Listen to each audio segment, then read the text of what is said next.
But first, I want to return to something we discussed last night, and that's the growing concerns we have when it comes to reliance on technology coming out of China. Now, this was all spurred on by reports that the United States is looking at a ban on Chinese-made smart technology, which would hit the EV manufacturers, the car manufacturers, one brand in particular, BYD, but also the 140 others about to hit the American market, something that's reported the Australian government is closely monitoring. Joining me now for more, Greg Sheridan, a foreign editor at The Australian. Greg, it's now becoming such a factor, technology of our life, the chips in everything, right down to, the fridge at home. We've seen concerns in the US about drones. We've seen concerns here about cameras. How significant do you think a ban on electric vehicles out of China might be? Well, Peter, great to be with you. I think this is a potentially revolutionary and pivotal moment in the history of our civilization. I mean, without overstating things, so to speak, because connectivity also produces vulnerability. Now, the Israelis have just demonstrated that by blowing up all these pages that Hezbollah operatives had in Lebanon. But we know the reason your next guest, Tony Abbott, banned Huawei from our 5G network was because the feeling was that all Chinese companies are subservient to the Chinese state or national security, and they could easily insert backdoors all through our 5G network, which they could use to spy on us or which they could use to disable the service in the event of hostilities. Now it's clear that you can also use this connectivity to make the computers which are connected do, violent or disruptive things. So I think eventually there's going to have to be a tremendous rethink about the security involved in connectivity and also the security of your supply chains for everything that is connected. I mean, we saw the whole global aviation system break down a couple of months ago because of one software update from one company.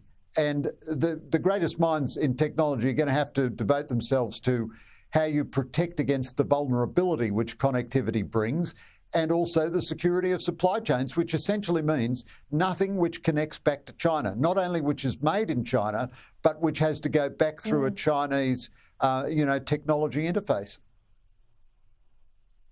Something that the Energy Renaissance Chief Executive Brian Craighead reported on yesterday, and this staggered me. We talk about those pages that obviously were blown up in the hands of Hezbollah operatives last week.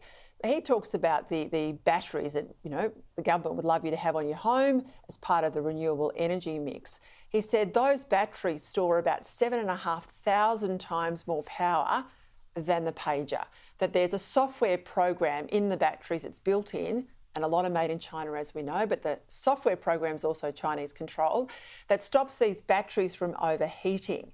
He said you just turn that off if you're able to get in and corrupt that overheating mechanism so that they did overheat. He said you'd basically have a bomb on every home in every Australian suburban street. Now, this is huge, notwithstanding the fact that it would cripple our energy grid, but would also have, fires up and down the street. Well, look, that's absolutely right, Peter. So I'm no technical boffin, but this just does have the absolute ring of truth about it. Now, every civilised human being on the whole planet hopes that China and the United States never come to blows.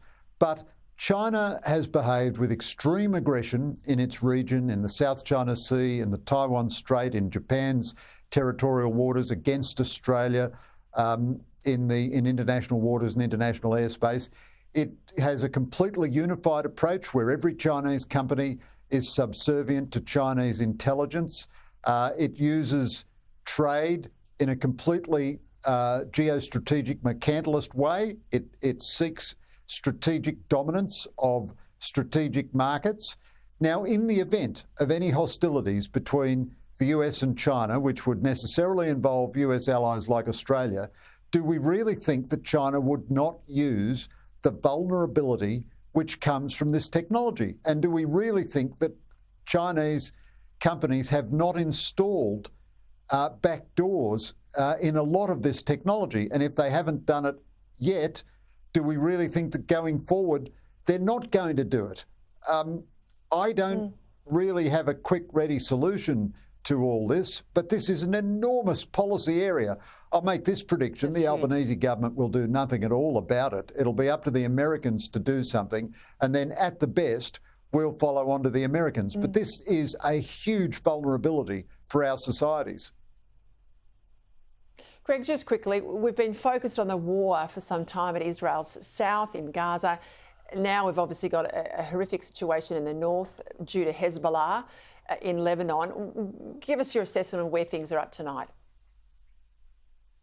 Well, this is a terrible tragedy. We love Lebanon, and, you know, every Australian has Lebanese Australian friends. Lebanon, like Israel, is a cradle of civilization. But Hezbollah, since October 7 last year, has fired something like 9,000 missiles and projectiles at Israel and resulted in well over 60,000 Israelis being evacuated from their homes in northern Israel. Israel is now saying we cannot tolerate that any longer. They're attacking Hezbollah. They're not the aggressors here. They're responding to an act of war. The Albanese government, with its normal contemptible moral relativism, is criticising Israel for responding to sustained act of war from Hezbollah. And Israel is saying to Hezbollah, we're going to keep going until we degrade your military capability, and this will impose a huge cost on Lebanon, so we want the rest of Lebanese society to tell you to stop. It could all finish tomorrow if Hezbollah stopped firing rockets at Israel. And it's also a question for Iran. Are you going to stand by and watch Hezbollah destroyed, or are you going to engage in a war with Israel? Because up till the moment, Iran has caused all this destruction, war and death and misery, and yet has suffered no penalty because the Biden administration is so weak, it doesn't impose an economic penalty on Iran for its actions. Israel now is asking questions of Hezbollah, of Iran, and indeed of the Biden administration. And I suspect this is going to get worse before it gets better, because Israel cannot really stop now until it secures a stable security situation for its northern towns and villages. Greg, thank you.